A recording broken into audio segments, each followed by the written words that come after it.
Since our company offers bridal styling services, we know a lot about the alteration process. And now going into our 4th year in the wedding planning industry, it's become very clear to us that we had to make this video so that we can help all future brides become better prepared for the alteration process. So we called up our friends at Debbie's Fashion Design, who are one of the only seamstresses that we recommend our brides go to just because of the experience that they have with extensive customizations to gowns. And they help us put together all the information that we needed for this video for you guys. We're gonna go through everything you need to know, from what the process of alterations looks like to what you need to budget for, and some key tips that will be extremely helpful for you to know ahead of time. This is going to be a long one, so you might want to get comfortable. The first thing I want to share with you guys about wedding dress alterations is that the possibilities are endless when it comes to the customizations that you can do to your gown. Now, this is really helpful for brides who haven't purchased the gown yet, likely because they're having trouble finding the perfect one. The wedding industry has set such impossible standards when it comes to how choosing your wedding gown should go, and it's not necessarily like that in real life. You might not have that life-changing moment where everyone cries and you have this overwhelming feeling that you just know that you found the perfect gown. Especially if you have very specific things that you're looking for in your gown, or if you wear hijab or just in general want more modesty in your gown. It's very hard to picture that when you're trying on gowns that have a very deep sweetheart neckline or just straps. So if it's hard for you to visualize that, you're probably not going to be in this position where you put on a gown and have this moment where you just know. And even if you have that clarity while you're trying on the dress, the people who are with you might not be able to envision it the same way you can. And so the moment might not be as perfect and magical as we see in movies. The process is really just so different for everyone, and we can talk about that more in a future video where we can discuss more about the process of finding your wedding gown. But for now, if you're having trouble choosing a gown, just know that you can do customizations in the alteration process. So if there's a dress that you're sort of interested in, but there's just a few things about it that you don't love, ask your bridal consultant if alterations or customizations are possible for that specific gown and what you can do, if they have any ideas about what you can do to make it the perfect gown. This is also helpful to know for brides who already ordered their gown and maybe aren't as happy with it as they originally were. It's normal for brides to get buyer's remorse because this is one of the biggest fashion purchases that you'll make in your life. So there's just a lot of pressure in that moment when you're choosing the gown. And then throughout the months that you're waiting for the gown to come in, you can really build up that pressure in your mind. And then once it comes in and you try it on, it can just be an underwhelming feeling. And not every bride has the option to simply purchase another gown. So customizations during alterations can be a lifesaver. If you're in this position, my recommendation is to just take your gown to a seamstress and ask what customizations you can do to help bring your vision to life with the gown. A really important tip to keep in mind here is to only work with a professional wedding gown seamstress. So not just any seamstress that you go to for your everyday clothes. It has to be someone who specializes in wedding gowns. I can't tell you how many horror stories I've heard about brides who have taken their gowns to someone who does not specialize in wedding gown alterations and have ended up in a position way worse than what they started in. And a lot of times it's so that you can save money, but when you're in this position, if your dress gets ruined in any way, you could end up spending a lot more to fix it than you would have initially spent if you just invested in a really good, experienced seamstress. So just don't take the risk when it comes to your wedding gown, even if you're just doing basic alterations, but especially if you're doing customizations and a full build-up, it's just not worth the stress or money or time it will take you to fix that situation if it goes wrong. The second thing I want you to know is that when your dress comes in, don't stress if it doesn't fit you like a glove. You know that saying, this gown was made for you? Well, even if it was like literally custom made, you'll likely still have to do alterations in order for the gown to fit you perfectly. Even if you don't need to do any alterations with taking in the gown or letting it out, you will very likely have to hem it. And this is because custom measurements and sizing only gives the designer an idea of where to start with sizing. The reality is that your gown just might not come in fitting you perfectly, even if your exact measurements were taken. because your weight can also fluctuate in the months that you're waiting for your gown. It's not really realistic to think that your weight and measurements will be exactly the same from the time you order your gown to the time it comes in.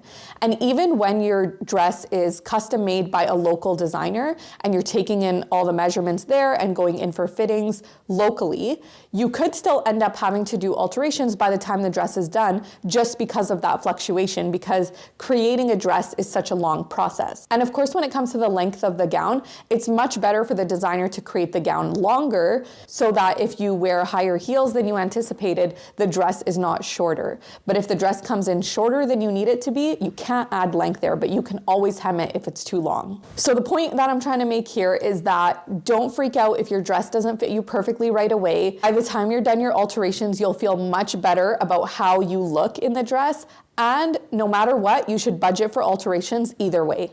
And now that I brought up budget, let's get to the question that I'm sure you guys are all asking: how much is this gonna cost me? So this really just depends on your local area. But here in Edmonton, Alberta, basic wedding dress alterations, so like hemming, taking in the dress, anything minor like that, or just very basic, can cost anywhere between $500 and $1,000. Now I know that's a wide range, but it really just depends on the style of gown that you have. For example, a ball gown has a lot more material than a fitted gown. So hemming a ball gown is going to be a lot more expensive than hemming a fitted gown.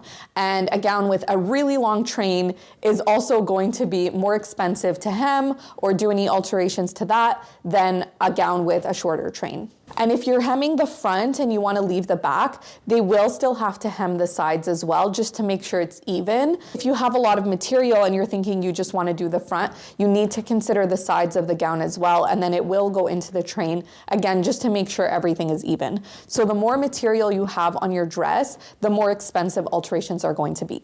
Now, as I mentioned before, I work with a lot of Muslim brides or brides in general who need a little bit more modesty in their dress. And that can mean a lot of different things. For some brides, modesty just means that they want a sleeve, it can be see-through, or maybe they don't care for sleeves, but they don't want any cleavage showing. And then of course, for some brides, they need full sleeves with lining, full buildup up the chest and back, and no skin showing at all. So all of that is going to be very different price points. For a full buildup alone, so not including basic alterations like hemming and taking the gown in, you're looking at around $800 to $1,500, and it really just depends on how extensive you want the buildup to be.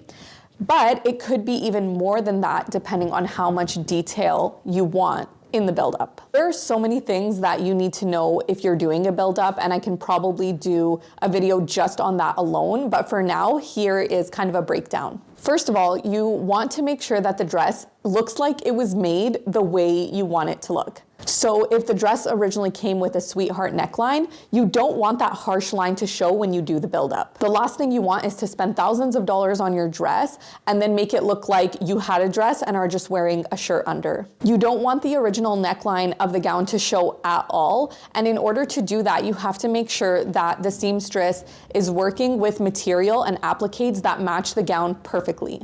You can do this by purchasing extra material and appliques from the designer yourself. Or if you're working with an experienced wedding gown seamstress, they likely have a lot of stuff in stock or are able to source it and find materials and appliques that are very similar to what you have on your gown, and you won't even notice the difference. The second thing is that you need to make sure that your gown is comfortable. If you're doing full sleeves, you don't want to be in a position where you can't move your arms all day. And I've seen this happen with brides, and it's not great. So if you're working with a professional seamstress who has a lot of experience doing full buildups with lining for wedding gowns, because that's the key here. A lot of seamstresses know how to add sleeves to a gown, but not necessarily with full lining. And that's kind of where that tougher material comes in, because it needs to not be see-through. And so it can be a little bit thicker. And you want to make sure that you're working with materials that are very easy to move around in. Now, just bringing it back to the budget, if your gown has a lot of detail and you're going to do any sort of buildup, you want to bring that detail up to the rest of the gown that you build up, whether it's the chest, the back, the sleeves, and that's where your budget can go up. So again, it really just depends on how much detail you have. If it's just lace, it's a different story. But if you have a lot of beading, then some seamstresses will charge by the hour for that, and it can get really expensive really quickly. Don't get me wrong, it'll make all the difference to add beading to the areas that you build up, especially if your gown has a lot of beading and a lot of details. You definitely want to bring that out in the material that's added. But if you can't budget for the same level of detail or beading that you have on the rest of the gown, make sure you budget for a little bit, at least to add some to your chest and your sleeves to make sure that it flows nicely with the rest of your gown. This is an example of one of our brides who purchased a gown, and it originally came with straps like you see in this photo, and she did a full build up with alterations. She purchased her gown originally from Bailando Boutique here in Edmonton, and they have gorgeous high quality European gowns. So you can see why the bride fell in love with this gown, even though it wasn't exactly what she needed. But then she took her gown to Debbie's Fashion Design and they completely transformed it. And you can see that from the end result. They didn't just add fabric to cover her chest and back and arms, but they completely removed all of the lace and beading and repositioned them on her bodice and sleeves in a way that makes it look more natural to the style that the bride wanted. They literally transformed this gown into a hijabi-friendly version. So just because you need full coverage with a dress, don't think that you have to sacrifice the style or the quality of the gown. You still deserve a gown that looks like it was made just for you. And in order to do that with a full build up like this one, you have to work with a seamstress who knows exactly what they're doing. Before I get into the most important point aside from budget, I want to share some more quick tips with you guys. Okay, so for anyone who wants to lose weight or get toned before the wedding, you need to plan to be at your goal weight by the time your dress comes in, not by the time your wedding date rolls around. Your wedding gown alterations will change dramatically if you start to lose weight or get toned after your dress comes in and after you've already started alterations. So instead of having to alter your dress multiple times along the way to adjust to your weight, it's better if you're just at your goal weight by the time your alterations begin.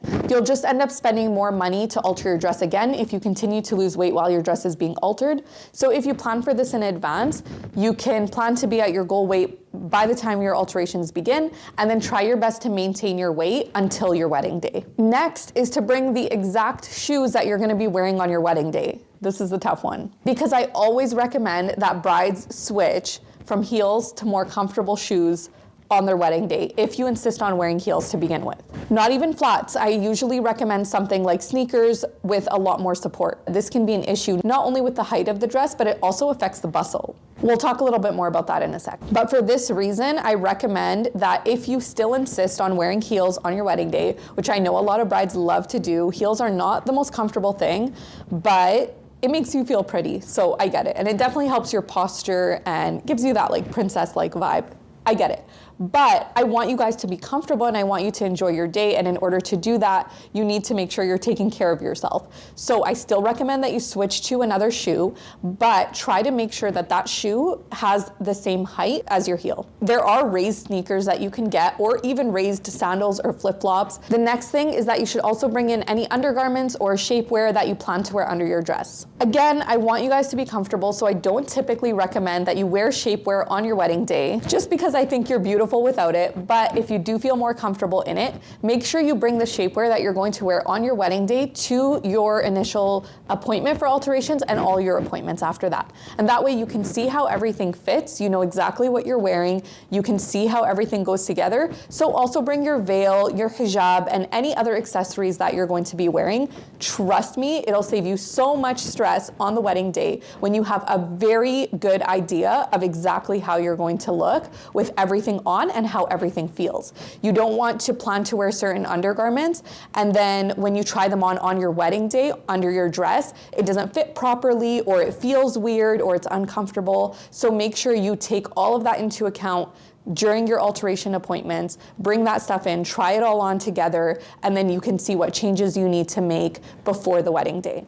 Okay, now back to the bustle. I highly recommend that you do get a bustle for your gown, especially if it has a really long train, unless you're going to switch into a second gown for your reception that doesn't have that long of a train. A bustle is what will allow you to bring the extra material from your train that usually trails behind you on the floor and attach it to a higher point in your wedding dress, and that way it's not dragging on the floor all night. You don't have to worry about people stepping on it while you're dancing or holding it around all night. But the bustle is customized for every single dress based on the style and your specific height. And that's why it's important to wear a similar height for the different shoes that you'll be wearing throughout the day, or you can risk the bustle popping off. However, it is an easy solution. It's not something that I'm that worried about. I would much rather you guys be comfortable in your shoes throughout the day. So if you don't want to wear like a raised sneaker or something, I would much rather you wear sneakers, and you can work with your wedding coordinator or bridal stylist if you have one to make sure that your dress doesn't pop off. We have emergency kits, we have safety pins,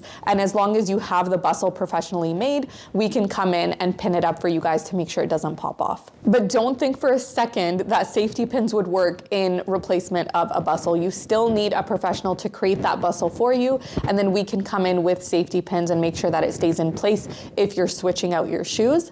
And this is the perfect example of why you need a professional to do this for you. If you look at this bride in this beautiful gown, you can see how long her train was before. You would never be able to tell that we bustled it up. It looks like we just took the train off her gown from how perfectly it's bustled here in this video. The last point I want to make, and probably the most important, is that you need to book your alteration appointments as soon as your gown arrives. Some brides will have their gowns sitting in their closet for months before taking it to a seamstress or before even booking their appointments. And it could be because you think it's too early, or you want to lose some weight before you take it in, or for whatever reason. But the problem with this is that seamstresses get extremely busy between April and September, or even beyond that, depending on what wedding season looks like in your area. And even if it's not their busy season, they may be going on vacation or just working more limited hours to make up for all the overtime that they worked during wedding season. Just to give you an idea of how crazy it can be, they book around 100 appointments per week. That means there's very limited time for you to get a spot in. Especially if you need a prime time spot like an evening or a weekend, those usually book up 2 to 3 months in advance in their busy seasons. So if your availability is also limited and you're not able to go during the day, or just be flexible in general with your time, then you need to make sure that you're booking those appointments well in advance. Just to give you some background on how many appointments you need, for basic alterations, again, like hemming or adjusting the length of the sleeves or taking the gown in anywhere, you typically need 2 to 3 appointments for that. But for basic alterations plus a full build-up, you'll need at least 4 to 6 appointments. So make sure you're prepared for that and try to take your gown in at least 2 to 3 months before your wedding. So what if you're like, but Naha, you said I have to get at my goal weight by the time my dress comes in and alterations begin, not by the time my wedding starts. Why would I take my gown in 6 months before my wedding when it comes in if it only takes 2 to 3 months for alterations? I can just wait in that time and take it in closer to my wedding, and then I only have to maintain my weight for a smaller window of time, and I have more time to lose weight. And to that I say, you don't have to take it in right away. You don't have to take your dress in 6 to 8 months before your wedding, or whenever you get it in, especially if you get it in early. But call the seamstress and book your appointments in.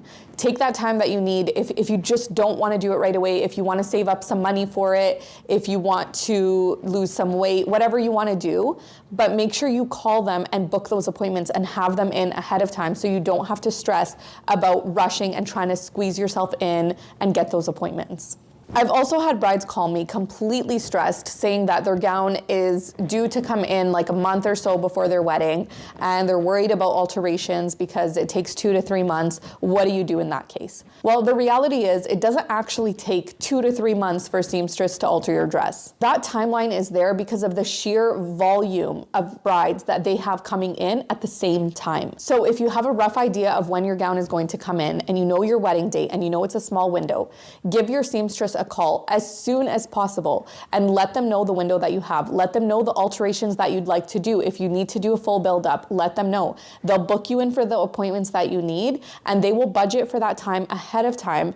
And make a note for themselves that it is a rush order, and that way they're not overwhelming themselves with the amount of brides that they bring in, and they can make sure that they can have your dress done on time. I always say communication is key when you're working with any vendors, and this is a prime example of how communication with your seamstress ahead of time can save you. And you can also update them along the way, let them know if your dress comes in a little bit early, or even if it's coming in a little later. If you have that communication with them, they can work with you to make sure that you have nothing to worry about. We are wedding professionals after all, and we're used to dealing with stress, we're used to dealing with pressure, and all of this craziness of wedding season, even all of the added pressure and stressors that we have going on right now with supply chain issues and everything else and the wedding boom. So don't worry about it. It's our job to help you through this and make sure that it's as manageable as possible and as least stressful as possible. So make sure you just communicate with your seamstress and your wedding planner or your bridal stylist, and we can help you get through this. All right, guys, I think I'm all talked out for today. I hope this video helps you understand what the alteration process is like a little bit more and helps you prepare for it. And hopefully it can be enjoyable instead of overwhelming. If you like this video or you found it helpful, please give it a thumbs up and subscribe to my channel if you want to see more helpful videos that I will be putting out in the future. And as always, if you have any questions, please feel free to message me on Instagram. All the links are in the description below, and I look forward to hearing about what you guys think of this video.